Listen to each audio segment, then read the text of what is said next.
Welcome to our deep dive into the Book of Psalms. You know, you gave us quite a selection here, covering Psalms 1 to 149. Almost the entire book. Yeah, it looks like you're ready for a pretty deep immersion into these ancient poems and hymns and prayers. It is quite a journey that you're about to embark on.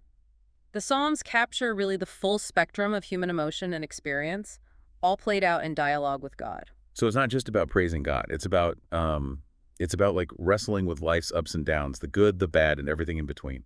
Absolutely. The Psalms provide a very raw and honest look at the human condition. They show us how people of faith grappled with doubt and fear and anger and joy and everything in between.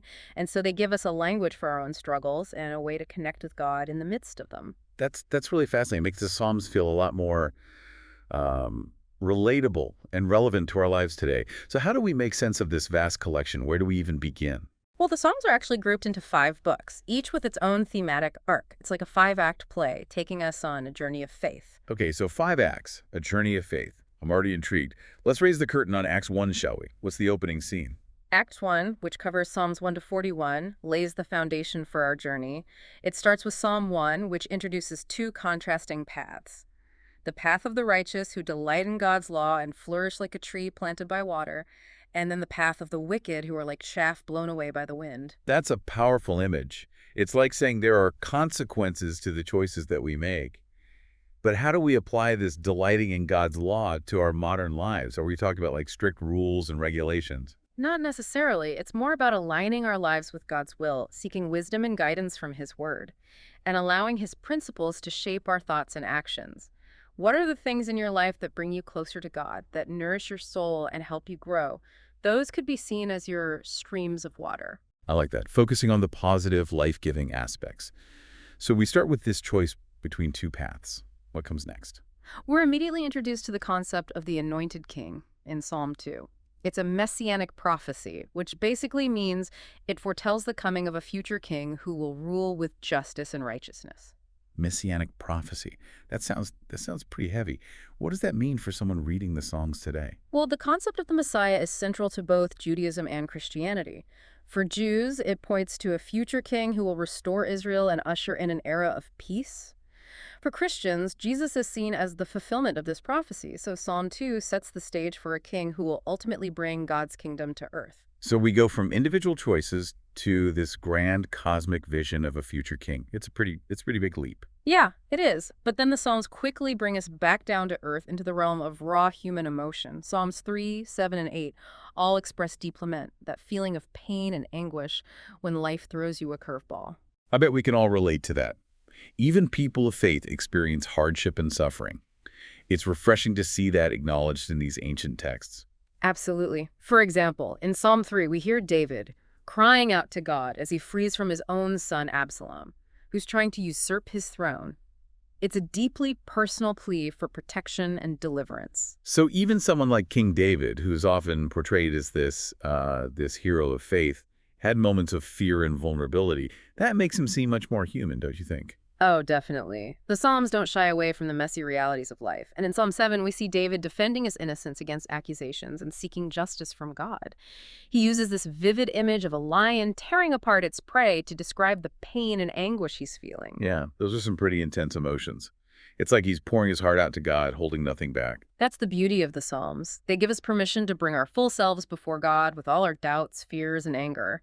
But then we have this sudden shift in Psalm 8, which contemplates humanity's place in the vast universe. What do you mean? What does the universe have to do with personal struggles? Well, Psalm 8 asks this profound question. What is man that you are mindful of him? Imagine looking up at the night sky, seeing the countless stars, and feeling a sense of awe and wonder. It puts our human struggles into perspective, reminding us that there's a bigger picture, a greater purpose at play. So even in the midst of personal suffering, we can find solace in the vastness and mystery of creation. That's a pretty amazing thought. It is. And that interplay between personal struggle and a cosmic perspective continues in Psalms 9 and 10, which grapple with the themes of injustice and oppression. So it's not just personal woes. The Psalms also address societal issues. Absolutely. The Psalms speak to the human experience in all its complexity, from individual lament to communal cries for justice. In Psalms 9 and 10, we see the psalmist wrestling with the reality of evil and suffering in the world. questioning why the wicked seem to prosper while the righteous suffer. So it's that age-old question, why do bad things happen to good people? Do the Psalms offer any answers? Well, they don't offer easy answers, but they do provide a space to voice those difficult questions and to wrestle with them honestly before God. And through that process, we can find glimmers of hope and trust in God's ultimate justice. It sounds like the Psalms encourage us to engage with life's complexities, to ask hard questions, and to seek deeper understanding. They don't shy away from the tough stuff, but they also offer a path toward hope and healing.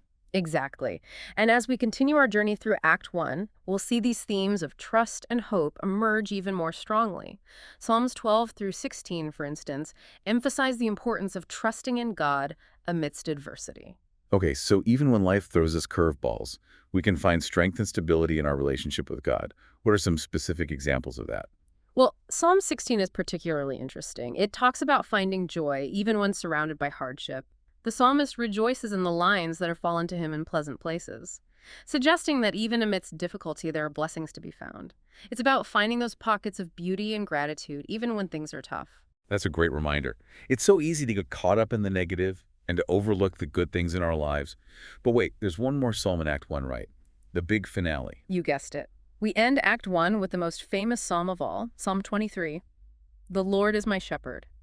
It's a psalm of comfort and assurance, reminding us that even when we walk through the darkest valleys, God is with us, guiding and protecting us. Psalm 23. It's like a warm blanket on a cold night. So familiar and comforting. What images from this psalm resonate most with you? For me, it's the image of the shepherd leading his sheep to green pastures and still waters. It evokes a sense of peace and tranquility, knowing that we are cared for and protected. Yeah, I love that image too. It reminds us that we don't have to face life's challenges alone.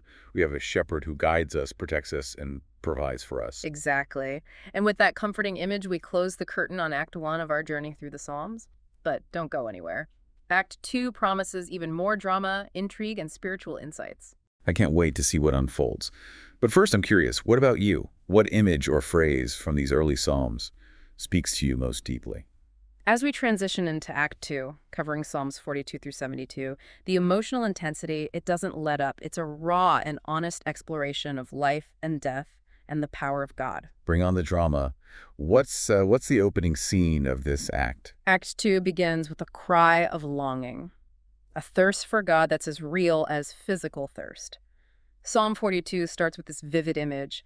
As a deer pants for streams of water, so my soul pants for you, my God. Wow, I can practically feel that longing. Yeah. It resonates with that, that universal human desire for connection, for something beyond ourselves. It's a beautiful expression of spiritual yearning. And as we move through Psalms 43 to 49, we encounter these swirling emotions of trust and betrayal, vindication and uncertainty.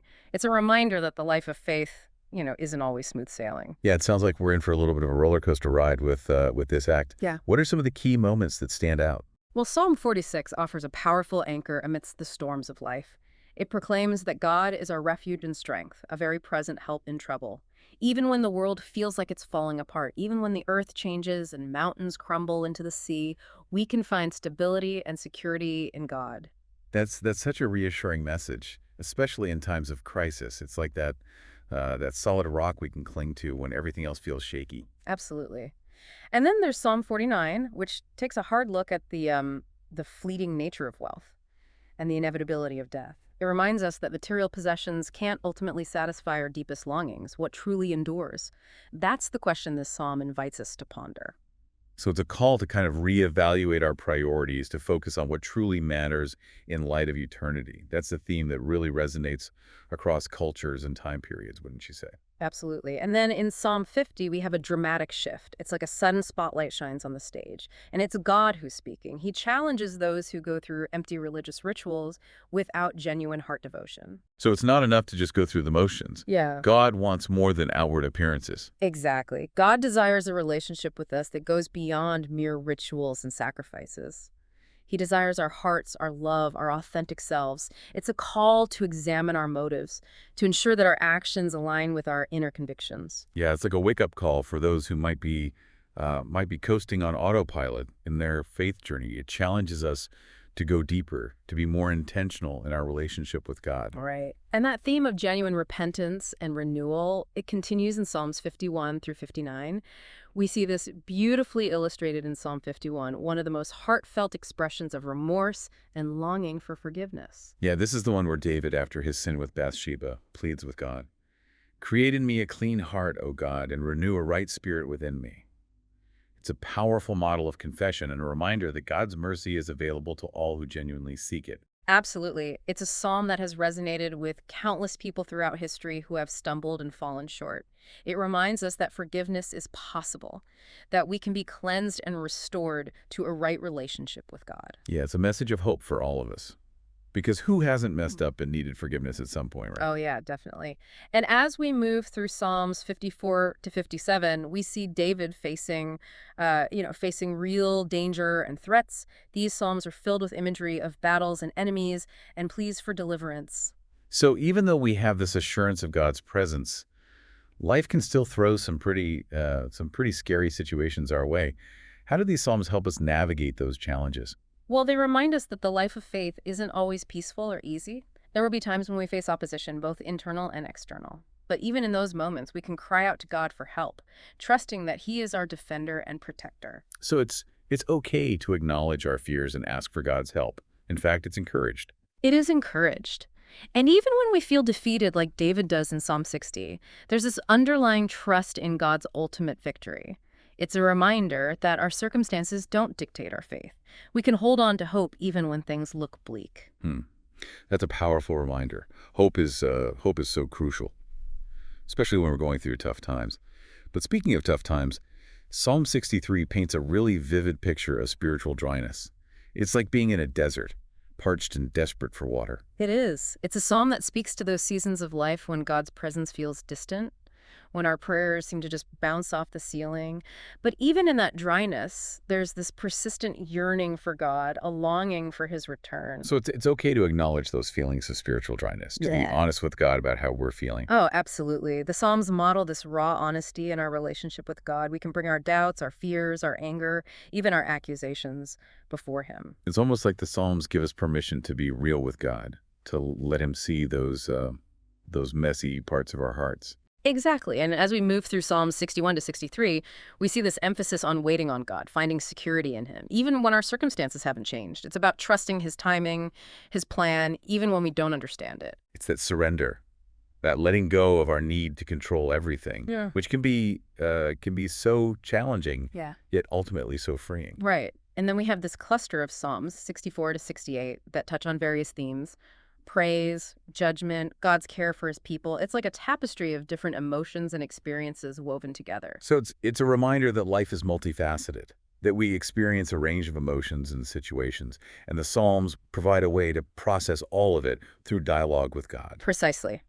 And Act 2 culminates with Psalm 72, which paints this beautiful picture of an ideal king, a ruler who embodies justice and righteousness, who cares for the poor and oppressed. It's a vision of God's kingdom come to earth, a realm where righteousness reigns. So after all the turmoil and uncertainty of the previous Psalms, we end Act 2 with this glimpse of hope, this vision of a better future. It is a reminder that even amidst the chaos and brokenness of this world, God is at work, moving toward His ultimate purpose of redemption and restoration. That's a hopeful note to end on. But we're not done yet. 2 acts down, 3 to go. What awaits us in Act 3? Act 3, covering Psalms 73 to 106, this act really delves into some of the toughest questions of faith. We're going to wrestle with doubt, grapple with the mystery of God's sovereignty, and explore how to hold on to trust even when life feels unfair. Ooh, I'm ready for the challenge. Yeah. What's the first hurdle we encounter in this act? Act 3 kicks off with Psalm 73, where the psalmist is grappling with a dilemma that has plagued people of faith for centuries, really. Why do the wicked seem to prosper while the righteous suffer? It's a question we've all likely pondered at some point. Oh, yeah, for sure. It's a question that can really shake our faith to the core, make us wonder if God is really just, or if he even cares. How does the psalmist resolve this tension? He doesn't get a simple answer. There's no neat and tidy explanation for why bad things happen to good people. But he finds solace, not in a logical explanation, but in the very presence of God. It's like saying, even if I don't understand everything, I choose to trust that you're in control. It's a powerful reminder that faith isn't always about having all the answers. Sometimes it's about holding on to trust, even when we're surrounded by mystery. Right. And that trust is tested even further as we move into Psalms 74 through 79, which lament a national crisis. These songs reflect a time of destruction and loss and a sense of God's absence. So we go from personal struggles to a collective sense of despair. What are some of the specific images or emotions that stand out in these psalms? Psalm 74 is particularly heartbreaking. It describes the destruction of the temple, the sanctuary being burned, and the absence of prophets. The people feel abandoned by God, lost and disoriented. It's a powerful depiction of what happens when a community's faith is shaken to its core. It makes you realize that even collective faith can experience seasons of doubt and questioning. It's not always about unwavering certainty. Right. But amidst that darkness, Psalm 77 offers a glimmer of hope. It's like a journal entry of someone moving from despair to remembering God's past faithfulness. The psalmist recounts all the amazing things that God has done in the past, reminding himself that God's character hasn't changed, even if his present circumstances feel bleak. It's like looking back at old photo albums, remembering those happy times, and realizing that even though things are tough now, there have been seasons of joy and blessing, and can help us hold on to hope that brighter days will come again. It can. And then Psalm 78 takes us on a deep dive into Israel's history. It's a retelling of their journey from slavery in Egypt to freedom in the Promised Land, highlighting both their repeated rebellions and God's enduring mercy. It's interesting how this psalm weaves together historical events and spiritual lessons. What's the takeaway for someone reading it today? Well, it reminds us that we're part of a larger story, a historical narrative of God's faithfulness and human fallibility. We see patterns of rebellion and redemption repeating throughout history, reminding us that we're not the first to struggle with doubt or disobedience. And it shows that God's grace is bigger than our mistakes. He keeps offering second chances, even when his people keep messing up. He does, and that theme continues in Psalms 80 and 81, which are pleas for God's restoration and return.